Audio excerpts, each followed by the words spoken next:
driver. I don't have a car, so I end up taking taxis quite a lot of the time. And one thing I've got very used to from cabbies, Chaz, is that audible sigh of resentment when you tell them you don't need to go very far. Yeah, they hate those short fares, don't they hate the short fare. They just sit there seething, wondering why the hell you couldn't have just walked the 3 blocks instead. So I decided to set Chaz here a little bit of a challenge. I asked you to go out and try to pull off the world's shortest cab fare. That's right, and I do like a challenge. So, in this case, the challenge was, could I find a cabbie who was prepared to take me less than 10 metres and not punch me in the process? So, first up, I just tried hailing one straight off the street. All right, okay, all right, see you soon. All right, thanks, mate. Bye. G'day. Hi. How you going? That's all right. It's been a good day. Oh, sorry, actually, just here's great. Thanks, actually. Yeah. Can I have a receipt too, please? From, what street's this? George Street? Yeah. To George Street. Thank you very much. Welcome. Have a nice day. Anything wrong? Nothing wrong. OK, so that was easy enough. He was just roaming around anyway, wasn't he? But what about a taxi that's been waiting in a cab rank for a very long time? Hanging out for that killer fare. Now, what's the shortest distance that I could get one of them to take me? Yeah, I'm just getting the cab now. Thanks. OK. Hey there. Just up there past the post box, thanks.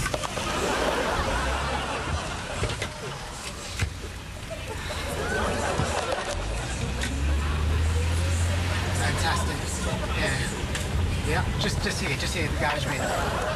Here? Yeah, just the garbage bin's there. That's it. Yep, almost there. Sorry, past it. Can you just reverse just a little? Just a little bit, thanks. Fantastic, that's great. So, yeah, they just ticked over the 340 van. It was actually 330, so I'll pay you 330. Thank you. I'll cover a seat too, thanks. Okay.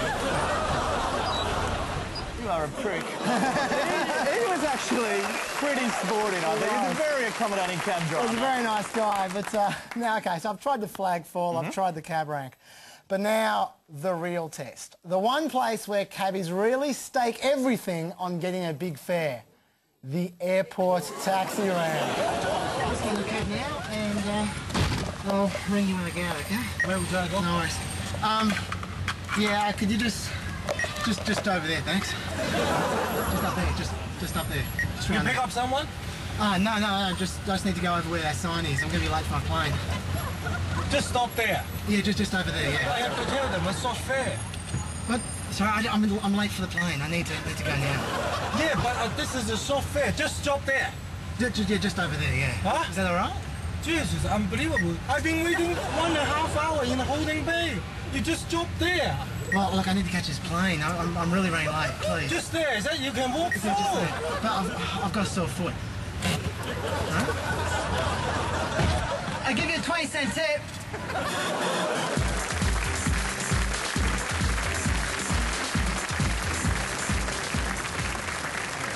Oh, excuse me, madam. I wonder if I could ask you for some directions. I've been wandering around for ages and my sense of orientation has walked out the door. I've been doing left turns, right turns, 180-degree turns. That's right, 180 degrees, 180 degrees. This number is never to be repeated. 180 degrees. Anyway, I've got to be on time for a recording session for a warehouse clearance commercial, and I absolutely must be there before midnight tonight.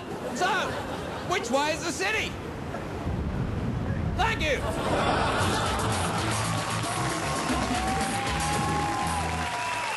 Welcome to the famous Face-Off. Tonight, actors. Now, of course, actors require years of precision training in the dramatic arts of theatre, film and television, but they also need to perfect the art of delivering an awards night acceptance speech in the allotted time before the orchestra cuts them off. Happened to Nicole Kidman at the Oscars, thank goodness. So tonight, let's find out which of our country's finest actors can do the fastest acceptance speech. Please welcome Deborah Mailman and Pia Miranda.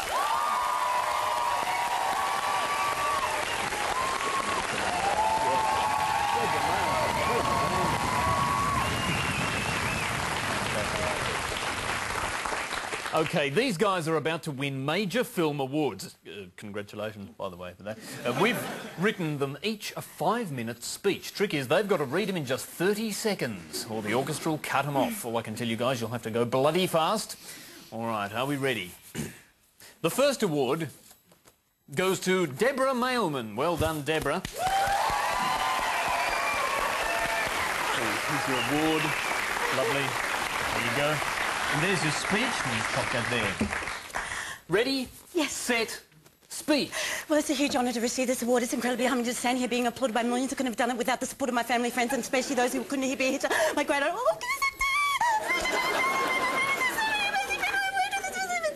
Martin Scorsese, Altman, Woody Allen. Shit, this is one hell of a movie. Krishna, and in particular, I'd like to thank the whole cast and crew for helping me to shine. This award is for you. This film was about freedom in these difficult times and these fictitious times. These times are fictitious. It's more and more important that we make these stories about ourselves. I'm sorry, I can't.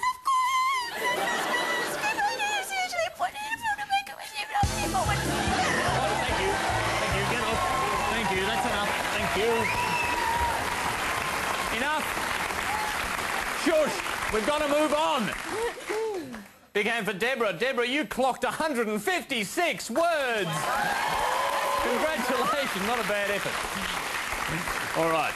Now, tonight's second award goes to Pia Miranda. Congratulations, Pia. Here's your trophy. Thank you. Here's your speech.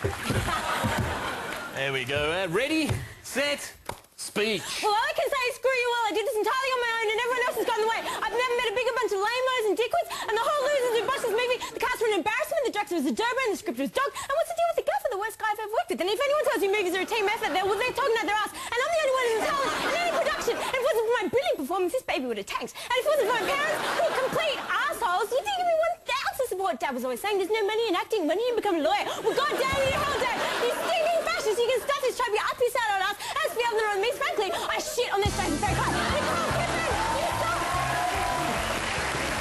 Get off! Finish! Enough! Go on all night! We've got to move through. Congratulations, Pia. You got through an amazing 163 words! Which means, ladies and gentlemen, the best actor in the world is Pia Miranda! Thank you very much, guys. Well, that was a great segment. I'd like to thank the crew, Brendan, Dickie, Richard, Peter. Thank you for making this segment a great success. Of course, the director, Mark Fitzgerald. Oh, piss off! Piss off! Fuck you all! I'll go in other news.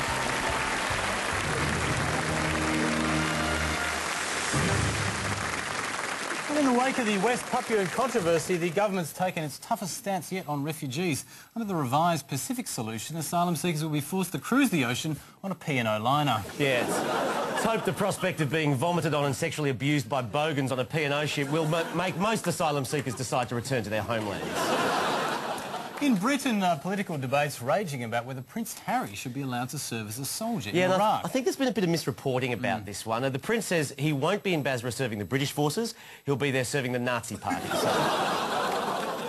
Michelle Leslie was back on the catwalk this week, modelling her new range of traditional Muslim clothing. And boy, hasn't that swimsuit taken off. It's just taken off right across the Islamic community, seen here worn by Sheikh Al-Halali, and even by Osama bin Laden himself. Looking very fetching there. Speaking of Osama, of course, he put out another audio tape this week. He's very prolific, isn't he? He never stops recording, Osama. He's the Beyonce of terror. I mean, the question I always get, what is with the audio tapes, Osama? I mean, Al-Qaeda's got to move with the times. Make it available on iTunes, please. Absolutely. Can you imagine? At the Alpine. Yes. Imagine the sales. In TV news, Channel 10 launched the new season of Big Brother this week, which means that last year's Big Brother housemates have now officially reached their use-by date. So please, next garbage night, remember to put them out for collection. In media news, and Nikki Webster, the little girl who stole our hearts at the Sydney opening ceremony, has appeared on the cover of Zoo magazine in a raunchy photo shoot. Yes, and not to be outdone, Duck Boy from the Melbourne opening ceremony has just bared all for a Cosmo centre photo.